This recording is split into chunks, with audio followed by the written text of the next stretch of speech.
Good afternoon. It's Lee Cassidy from Tactile Technology, and it's one of our regular in the hot seat. So we're going to have a chat today with Nichola Skedgel. But before we kick off, let's just give you a picture of later this week, because we've got a number of others joining us. So I believe we've got KJ Clark from Downtown in Business with us next week on Tuesday.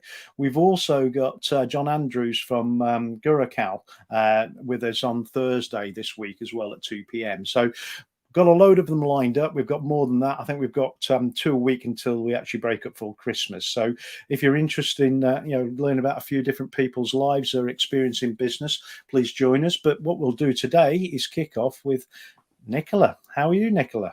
I'm good, thank you, Lee. How are you?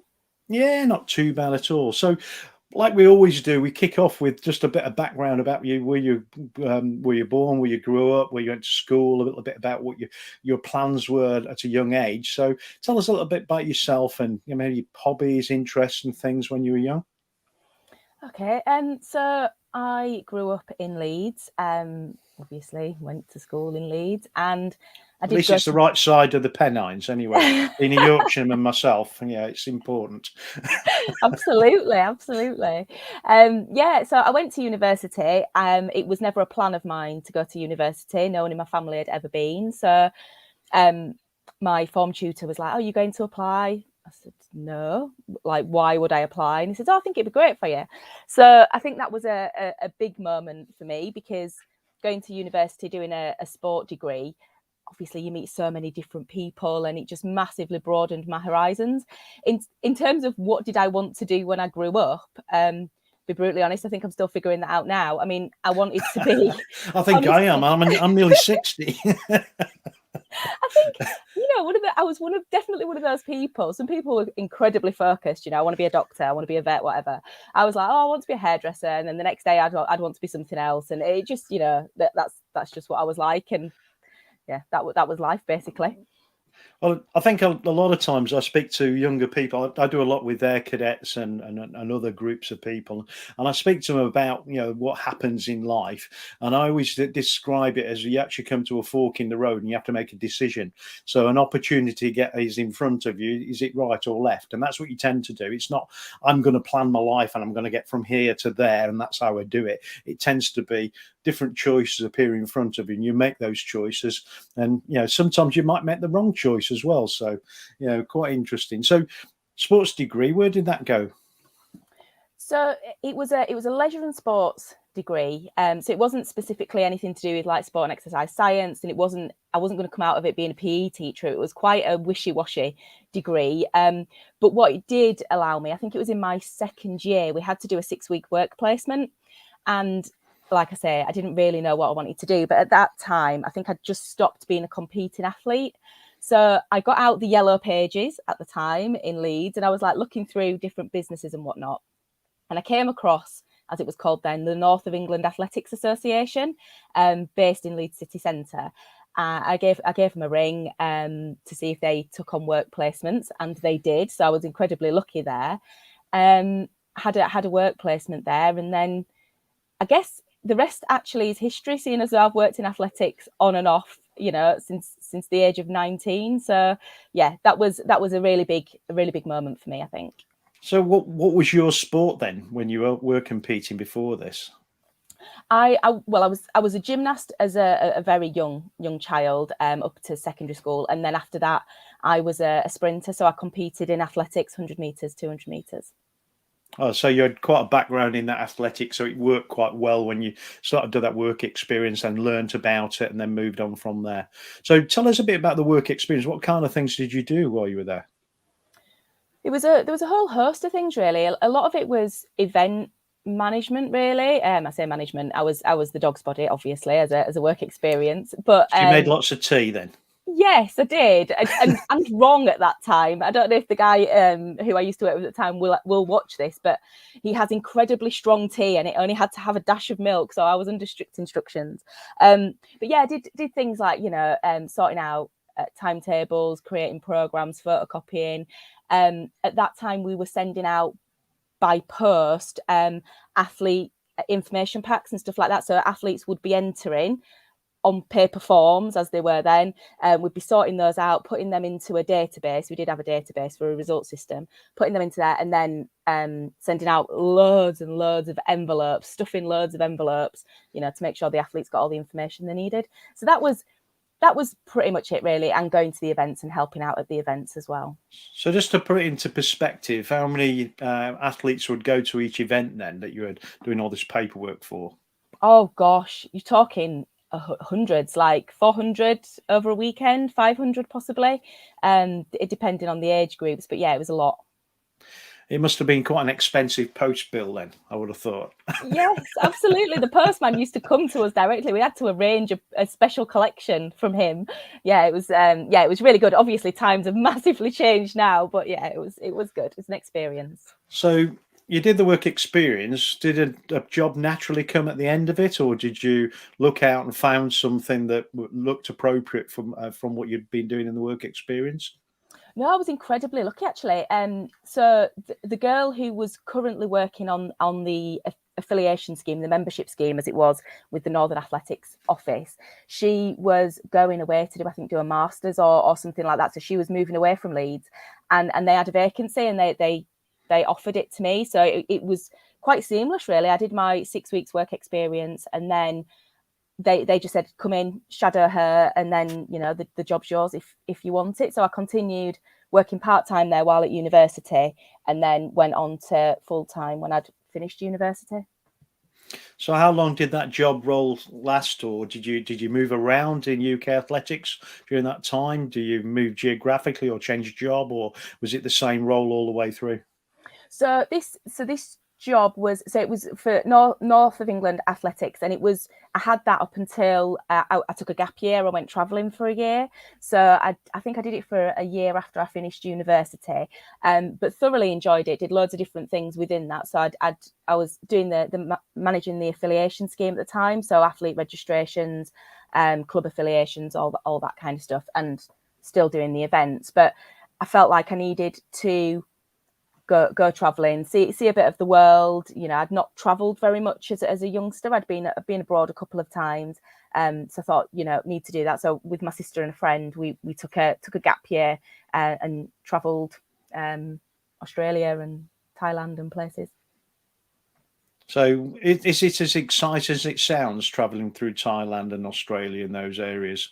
My goodness, so nerve-wracking. Like, I mean, if my friend or my sister would watch this back, they'd just be like, oh, my life. We arrived in Bangkok, and I don't know what I turned into, but like some sort of jellyfish or something. I had no backbone. I had nothing. Like, I was just scared of my own shadow. But being just a total fish out of water, but it was brilliant. Massive learning curve again, pushing me out of my comfort zone. It was incredible. Yeah, absolutely brilliant.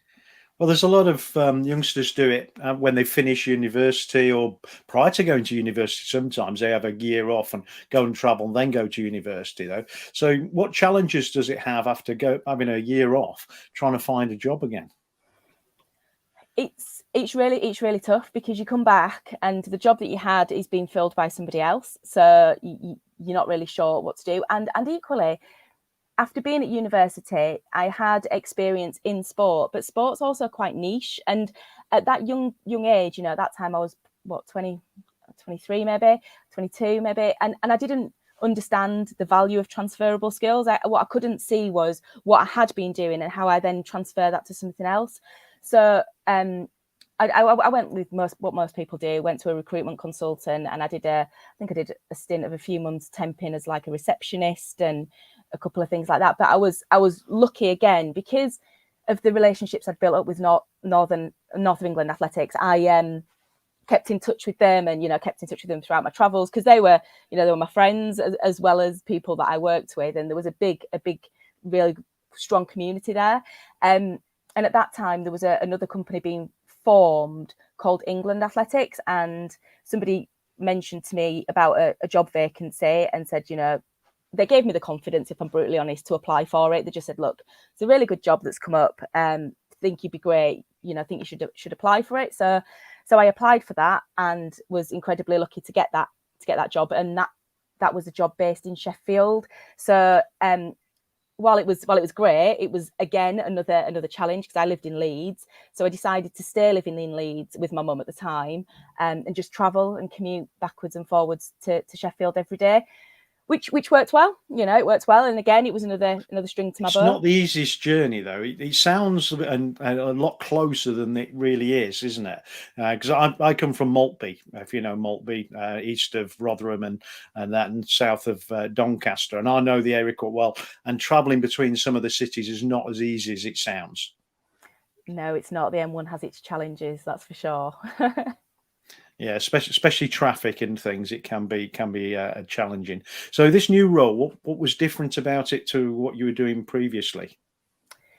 It was based within one region of the north, so it was the Yorkshire and Humberside region where I was based, and there was an angle which was about education. So I was organising coach education courses and also managing the administration in that office. If I'm honest, I mean, I only lasted 7 months there. It wasn't right for me. I was doing the courses, but there was nothing that excited me about it. It was very much admin. At least with like North of England athletics, we had the events. There was always some buzz, something to work towards. Whereas with these, yes, I was putting on courses, I was putting on events, arranging logistics and all that kind of stuff. And I was at the EIS, which was incredibly brilliant. Seeing athletes getting coached on the track and stuff like that were brilliant. But it lacked something for me. I couldn't put my finger on it. So unfortunately, I didn't last really long there. So what happened next then? So the next thing was, it was basically another opportunity came up, and this time it was with UK Athletics. In so is Birmingham. that fork in the road I was talking about earlier, and you chose another fork in the road? Yeah, I did, and that fork still led to athletics. Every road in my life, I think, seems to lead to athletics. But yeah, and the office was based in Solihull, and again, somebody had mentioned the job to me, and am I going to apply? And I was like, it's in Solihull. Like, no, I'm not going to apply. I live in Leeds. That's 100 miles away. Why would I apply for that? And she said, well, it'd be a good opportunity. It was with affiliation. It was club affiliation again, which is what I'd done in the Northern Office. And I did quite like the club affiliation side, speaking to clubs and all that sort of stuff. So I thought, do you know what?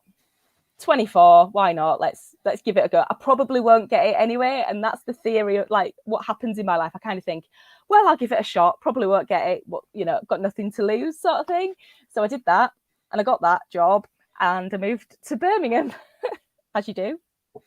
So you actually moved all, kit and caboodle down here then? I did, yeah. Yeah, I lived in the Midlands, all over different parts of Solihull, Birmingham. I ended up in Wolverhampton eventually, but yeah, for 10 years I was in the Midlands.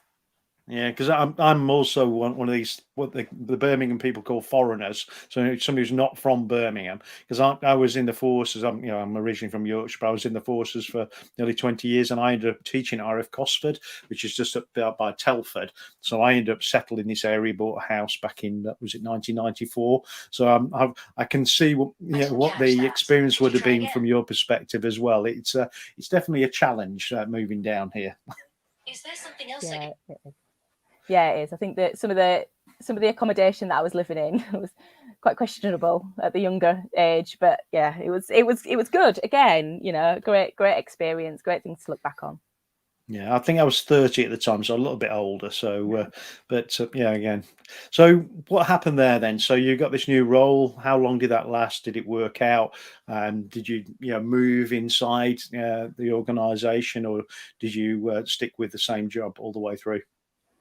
That job was the start of I think I was there at UK Athletics for 9.5 years, or just over 9.5 years. I don't think I ever made my 10-year anniversary there, which is a pity. But within that organisation, I had 3 different roles. I started with the affiliation role with Athletic Services, as it was then called, which was all affiliation clubs. It was a brand new affiliation scheme. It was a really incredibly exciting job. It was the first time that athletics had a central affiliation scheme. There was, as with anything new, as with any changes, there was a little bit of resistance to it. But I think in the main part, people could see that it could work. And with that, we had a brand new system for affiliation, all that sort of. There was loads and loads of things to do in that area. So I stayed there for, I think it was about 2.5 years. I was in that role, and it was brilliant. I really, really enjoyed it. But I think that then tied into around the time when it was going to be London 2012. And it just kind of got me thinking, and I was a bit worried, really, because all my experience up until that date had been in sport and very sport specific roles. And still at that point, I was like, I felt like I had nothing transferable in case I needed to get out of the industry. And I felt like after 2012, what happens if sport doesn't get as much funding? Is there going to be a restructure? Might I get made redundant? So I was a little bit concerned about that, not because anybody had said anything necessarily, but just because of, just the landscape of society. I just kind of got a bit worried. So there was a job that was available in UK athletics, and it was with the procurement team. So quite a change then. Yeah. And I just thought, I need to sink my teeth into something new, a new affiliation. I knew that I never wanted to be a coach necessarily, or go into coaching type things. That I didn't know anything about it, and I couldn't identify with people because I didn't want to coach. I knew that wasn't a skill set of mine. Same way as I never wanted to be like a PE teacher or anything like that. I am an administrative person rather than a coach or anything like that. So this came up, and I thought, well, procurement, transferable to other commercial businesses, that kind of thing. I went for the job, got the job, which was, I was incredibly lucky to get that. And the company was so supportive, knowing that I'd had no previous experience in procurement. They obviously knew me as a person and thought, we'll they could see the capability there then. Yeah, so they probably saw the transferable skills that I'd never been able to see, and they helped me go through one of the procurement qualifications. I can't even remember off the top of my head what it is now, but I went through that, and I got one of the levels of that, which was brilliant. Massive learning curve, seeing how a business operated more from a financial and supplier side of things, and a contractual side of things as well, because that was a big eye opener to me, and certainly has helped me and stood me in good stead for the roles that I've had since that job. So it was a really good move, I think.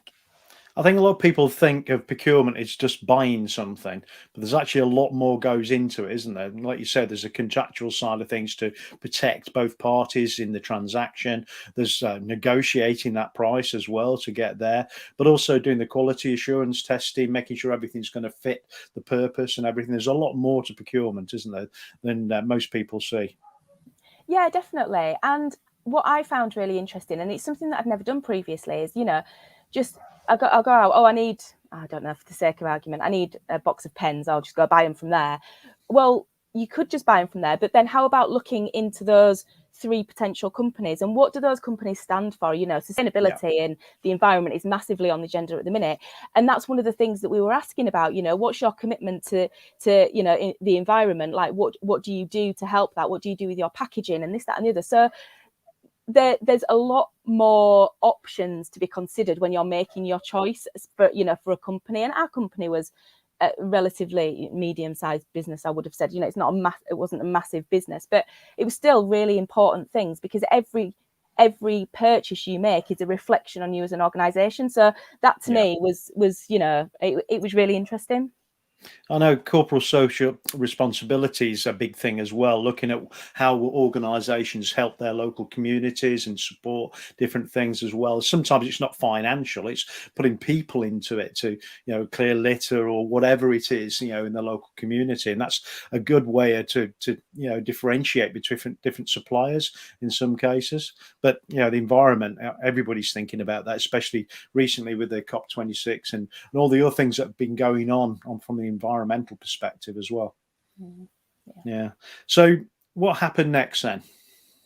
So I did that job for 2.5 years, and I missed the sport I think that I'm like a boomerang. I just keep coming back to sport. So I missed the interaction with that. Obviously, the kind of lull from 2012 had gone.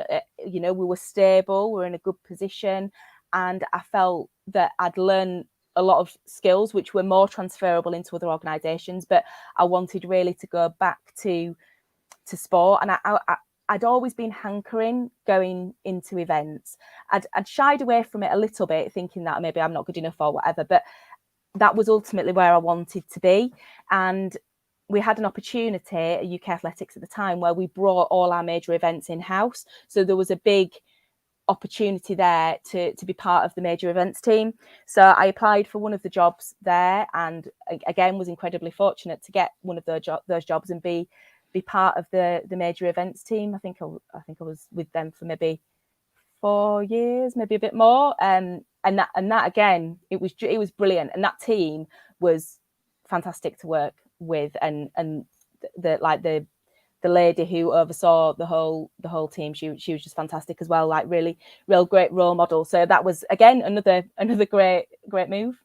Yeah, I think sometimes in life you need to have people to mold yourself against, to look at how they've gone about things, and sometimes ask advice. So not like a mentoring capability, but just at least supporting type activity. So sometimes it helps having that person that you can actually say, I would like to be like them, and and try and follow in their footsteps a little bit with it. So what was like a major event then that say being one of your first couple of events that you did? What was the scale of it? What type of event was it?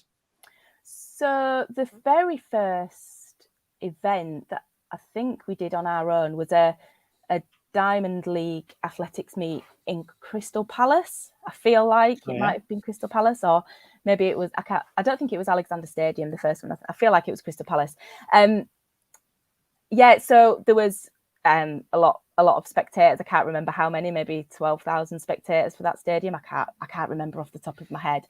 But it's a good number of people, though, isn't it? Even at 12,000. Yeah, it was, and we had a team of people who were doing various different parts, of the event. So my role specifically was for technology and creativity. So the job evolved over time, but ultimately I was looking after the technology contractors, so the sound, screens, results providers coming in, making sure we were there pre-build. I was overseeing the build, doing the health and safety forms, documentation, that kind of thing, looking after the event management plans.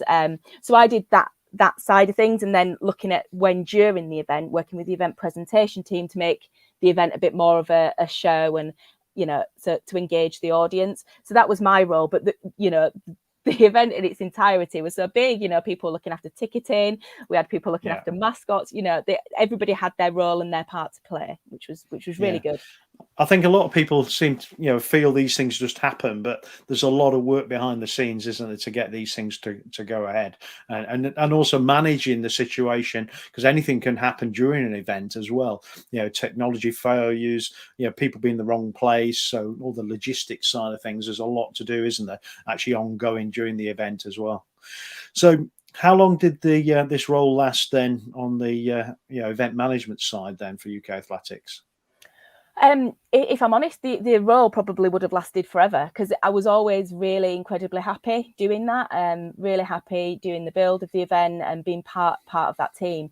So what changed then? There must have been something that changed for you to stop doing that. So we decided to have children. So I had in 2015 I had my little boy, and it just changed everything. I think. It's very difficult to explain. I guess people may or may not understand it. If you've not got kids, you might not understand it. And even then, I'm a father and a grandfather, so I understand it quite well. It's just I was in the job and I got pregnant, and I said to my boss, like, I'm coming back full time, 100%, like absolutely loving it, loving life, love the events, don't want it any other way. I knew that I didn't want to be a stay-at-home mum, because that was never in my makeup. I always wanted to work. And that was it. I was like, I'll take my 9 or 10 months off, whatever it was at the time, and I'll be back to it full time. Spot on. So that was the idea. And then when I returned, so I think it was a couple of months before I returned, I'd found it quite difficult on maternity leave, and I made the decision with my husband, or my fiance at the time, to say, look, I want to move back to Leeds. I want to move back to my family. I needed that support of like my sister and stuff like that. My sister had just had her child as well, and just felt a bit isolated. So we decided to make that move, and I said that to my boss at the time, and she was incredibly supportive and said, yeah, you can work from home a couple of days. You can work from home and come into the office 2 days a week. So I was like, okay, so that was to and from Birmingham 2 days a week. So I was like, yeah, absolutely fine. So we put all those wheels in motion for it to happen. And I returned to the office, and the questions I kept getting were, oh, don't you feel so guilty for being back at work? Oh, how do you feel? How's it making you feel? And I'm like, I feel glad to be back at work. Like, should I not feel glad to be back at work? And then that led me to like second guess myself. Should I be at work? Should I not be at work? And honestly, the journey of that was like, it was just a roller coaster. I just didn't know if I was coming or going. So, and that to me was difficult, you know, not understanding that I was at work and I liked being at work. So that was one thing. But also there was change within the organisation as well, because UK Athletics had won a major bid. So there were a lot of some of the team were moving across to London 2017 at that time, and one of those key people was my line manager, who, you know, was incredibly like supportive of me. She was a woman, like I looked up to her. She's a mother, you know.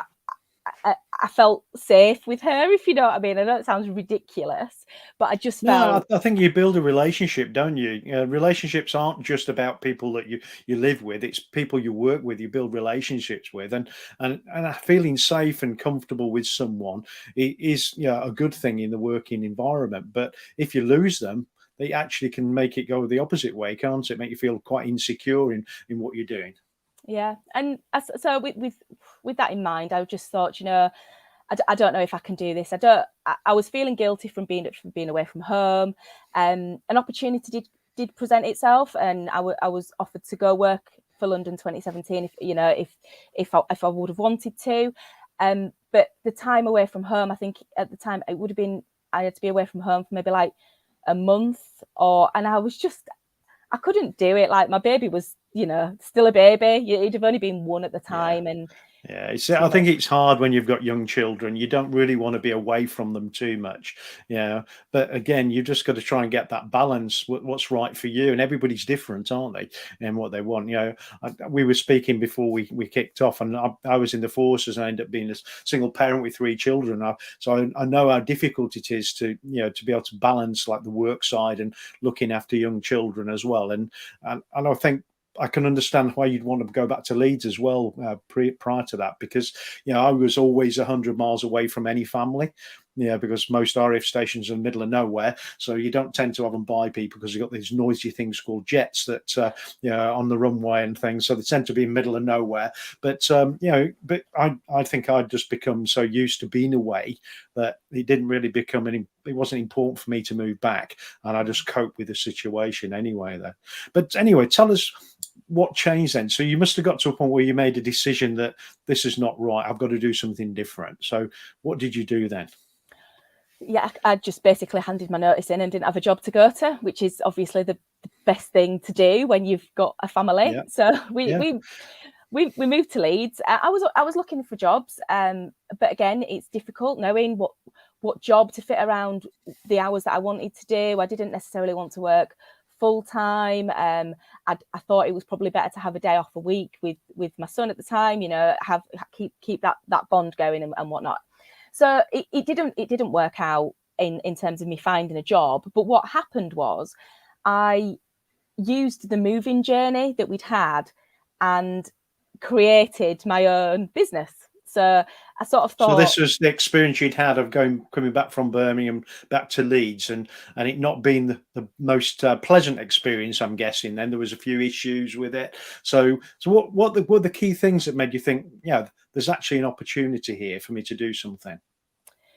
So we had a house to pack up, and I had a small child and a full-time job.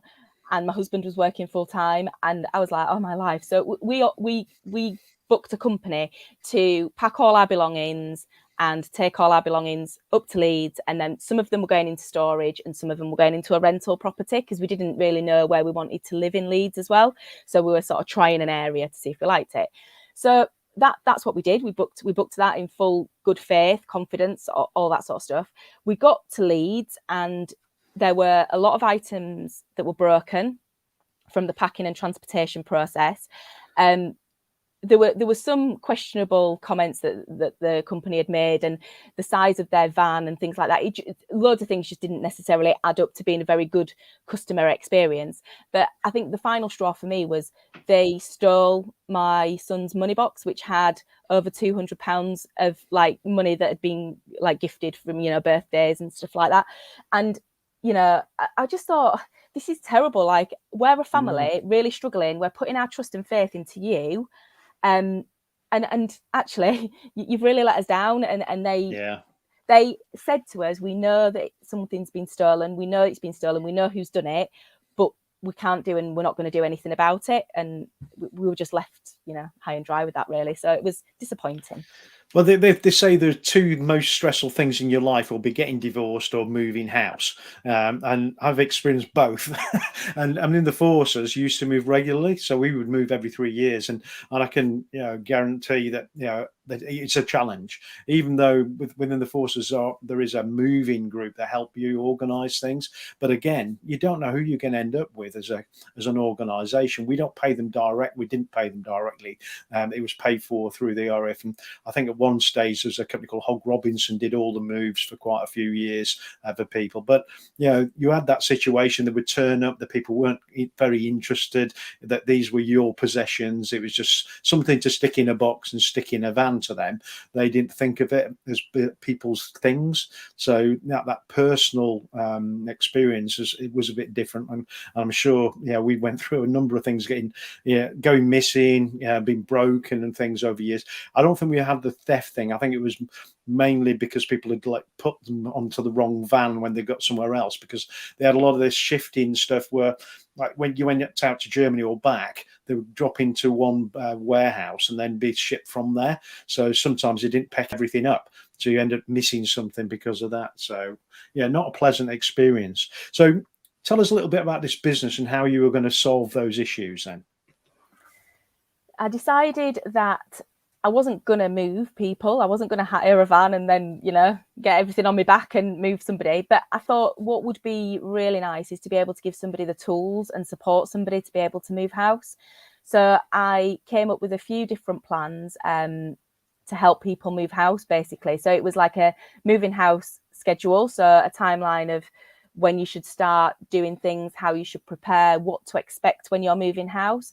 And it was all about the whole system of moving house, and even putting your house up for sale and all that kind of stuff is incredibly stressful anyway. So yeah. I created a few different packages. One was like a moving plan. So you had like a weekly schedule of what you needed to do each week before you moved. I also did a personal service where I helped people declutter. So I'd go into the house and try and help declutter, get rid of things that they didn't need, because there's no point obviously paying for transportation fees of things that you didn't need.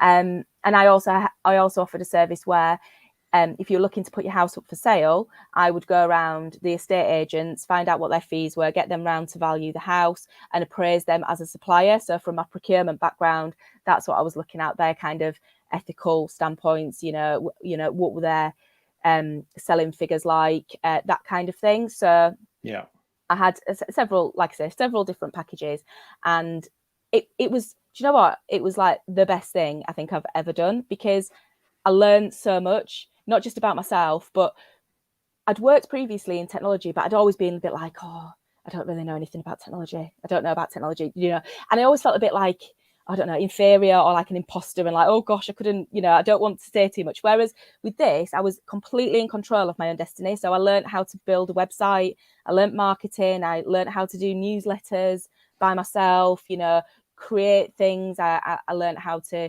create marketing materials, designing things. genuinely, it was just such an incredible learning journey and meeting people as well. So similarly to sport, moving house is quite a male dominated environment. So I'd find again, walking into a room, it's full of men and it's like all the men stick together. And as a woman, it's like, oh, who do I speak to? Who do I speak to?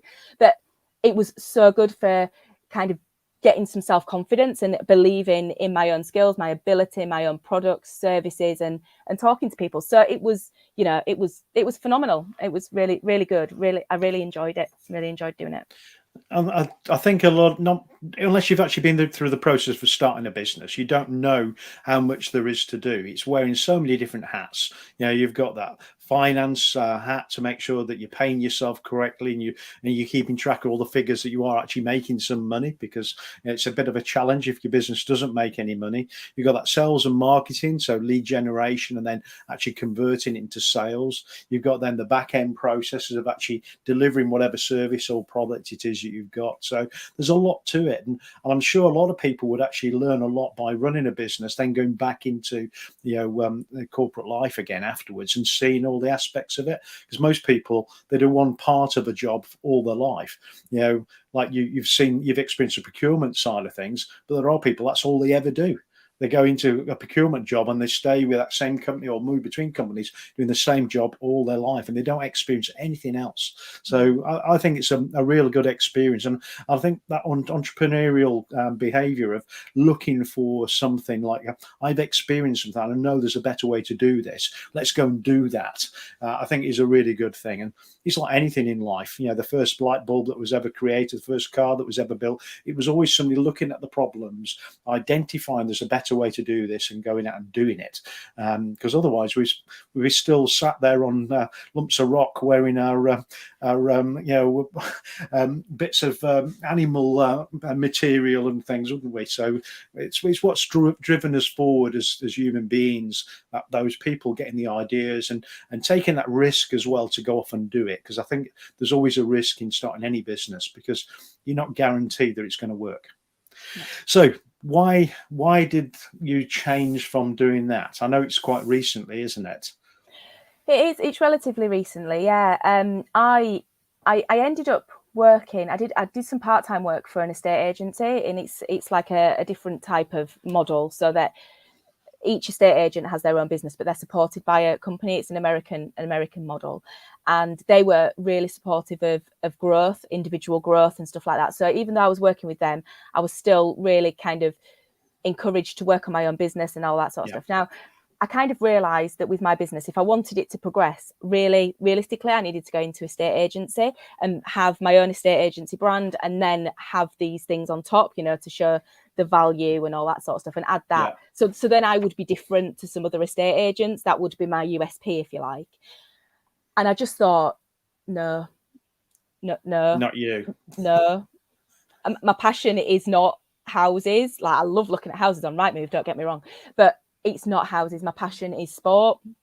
So again, as with all these things, an opportunity again once more presented itself. I'm like Groundhog Day. So I went back to Northern Athletics. There was an opportunity there. So back where you started then. Totally came full circle. Like, I don't even know how many years, but yeah, totally came back full circle. Yeah. So you started this role in an interesting time, for people as well during the pandemic, didn't you? Yeah, so I worked with Northern Athletics for a few months, and then this job with England Athletics that I'm currently doing came up.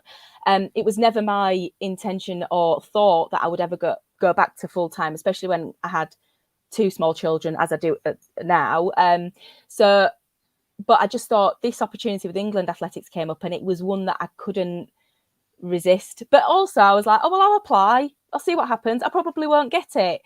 Just one of those things. I think we've heard that comment a few times so far in the last 40 minutes, isn't it? It's been quite a regular thing. Oh, might as well give it a go. Well, I most likely won't get it, but every time you seem to have got it. I'm quite lucky. I think somebody's following me with like a good luck stick. So yeah, so I got the job, and I was absolutely overjoyed and like completely couldn't believe it. And the start date was the 1st of April 2020. Brilliant, great. Let's let's start that job, because I got offered it, I think, in January. So, you know, who could foresee what was coming? Yeah, because that's right. It was just the beginning, wasn't it? In January, no one really knew much about it, and it wasn't a problem here at that point in time. It was mainly a problem in Italy and in China at that problem. The pandemic starting out. So, how did it affect you then when you kicked off this new role, and it was actually in the middle of the first lockdown, wasn't it? Yeah, it was. So I'd had anxiety anyway, because about sending my daughter to nursery full time. So I'd had that anxiety. But then obviously starting the job, I got my laptop sent to me by post. I got everything sent to me by post. And my first day was pretty much sat where I'm sat here talking to you. And I was like, well, what do I do? I don't know anybody. Yeah. All I have is a laptop. Like, what am I supposed to do? But I think the company that I work for were already quite innovative and had already embraced technology. So we already had teams set up, and it wasn't obviously as integral as it is now for our communication, but there was a method for us to be able to communicate. So straight away, you know, there was an induction through Teams. Everything was a bit kind of haphazard and couldn't really get access to things. And of course, you know, brand new laptop. I was like, this doesn't work. I can't get access to the finance systems, you know. So things that probably would have been dealt with within my first week during that induction probably took 6 months to finalize and whatnot. Because of that limited communication and things, yeah. Exactly. But it was a massive, massive opportunity as well, because my job's a national job. And I mean, we couldn't do sport, we couldn't do competition. My job is competition focused. So all that had stopped. It was just about trying to write guidelines and produce some leadership for the sport. But because we had the technology, we had webinars running, we were able to communicate with competition providers, multiple competition providers, which I wouldn't have been able to do in a normal world. It wouldn't have probably even entered my head to set up Teams calls or Zoom calls or whatever with like all these different competition providers to all talk in one place. I'd have been darting here, there and everywhere across the country, you know, burning however many miles of petrol. So while it was very challenging, and obviously 2 children at home, a 5-year-old and a 1.5-year-old, not exactly ideal. But it was, you know, I think a lot of good things have come out of it, really. Yeah. So how's the last 2 years been, or 18 months for the athletics and sporting industry? Because it's been a real challenge for a lot of organisations, and there weren't many events going on for quite some time, were there? Because there was these restrictions, they couldn't have any spectators at first, and it's been a real challenge. So how has that affected all the athletics in the UK? I think there's certainly cases of clubs finding it difficult, you know, finding it difficult to recruit and keep some of their athletes, in you know, engaged. But I personally feel like it's moved the sport along incredibly well, so much so than anything else could have done, because people have been thinking more innovatively. You know, there's been virtual races online, there's, you know, people having socials through Zoom and things like that. And I think for me, like from a volunteer perspective, what I think's been brilliant is, yes, we've not had face-to-face courses, but we've had so many online courses, which for me as a woman, you know, I champion women and technology and that kind of thing, because where we don't necessarily have the time because of childcare commitments to be able to go to courses that are, you know, 20 minutes, half an hour away, having it online, you know, at 8 o'clock at night or on a weekend where you just have to dial into your laptop for a couple of hours, it's just made the sport, I feel, so much more accessible to all. So for me, I feel like it's been challenging, but I think ultimately longer term, I think we will see the benefits within the sport, because we have had to diversify, and I think that's only a good thing. And, you know, who's to say there's not going to be another pandemic? So, you know, I mean, fingers crossed there isn't, but You don't know, do you? So I think it's good. Yeah, but we've not seen the end of this one yet, have we? And it doesn't seem to be ending. It seems to be just like rolling. It's like a bit like a relay race, isn't it? Yeah, we keep handing the baton to a new variant, and we're like rolling forward. But I think things are a lot better now than they were, because I don't know yourself. I remember massive queues at shops to get food, waiting 40 to 45 minutes in a queue, and there's some real issues about living a life back 18 months ago. I think things over the last 6 months have been much easier, but again, we don't know what the future brings with this new variant again, and we seem to be having a new variants appearing on a regular basis. It's normally every 6 to 12 weeks, and they talk about a new one.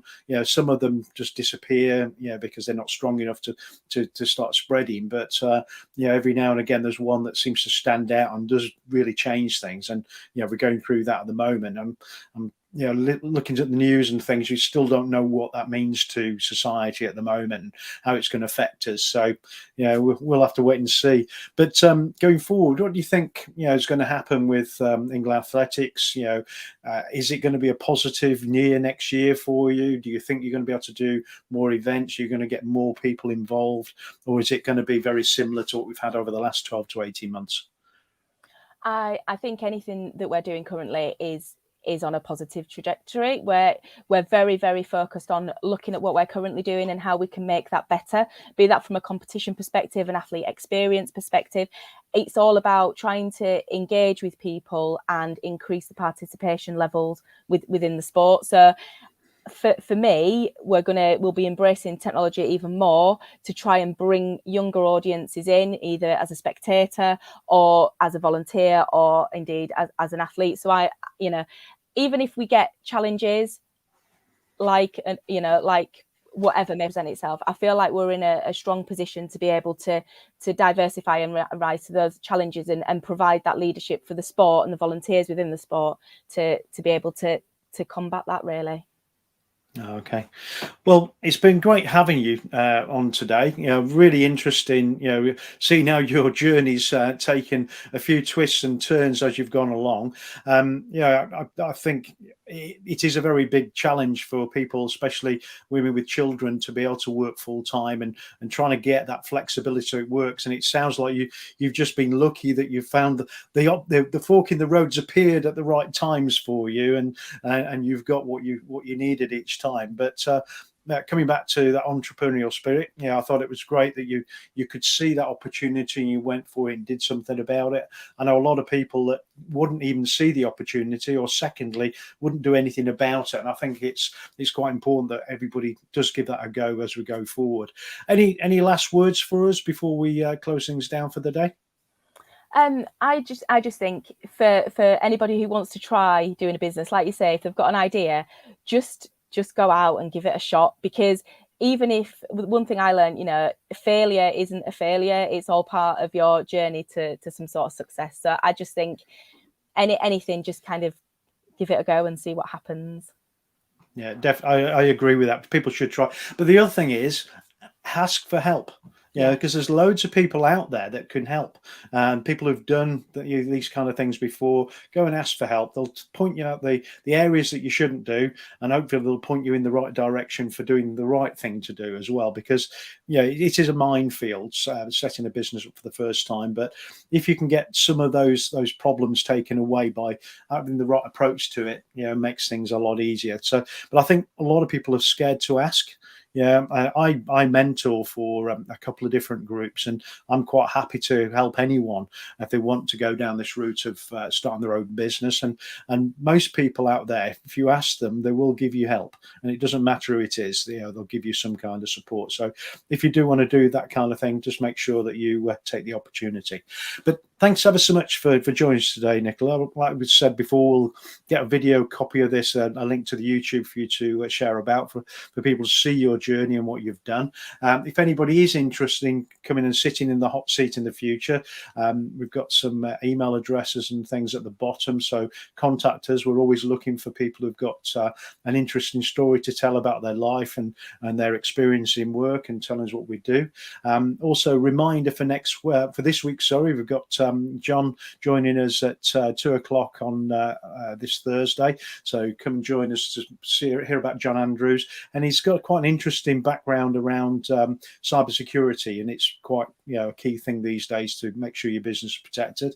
And also next week we've got KJ Clark, who works for Downtown in Business and does a lot of work to bring business together. So we actually been working with Downtown in Business in Birmingham, and she's really good at organising events to get people together so they can meet people that might help them find an opportunity in the future together. So please join us for those, and we'll keep advertising the other ones we've got as we go forward. But again, thank you very much, Nichola, for joining us. And if you want to stay on afterwards, we'll just close things down and then just have a quick wash up afterwards, if that's okay.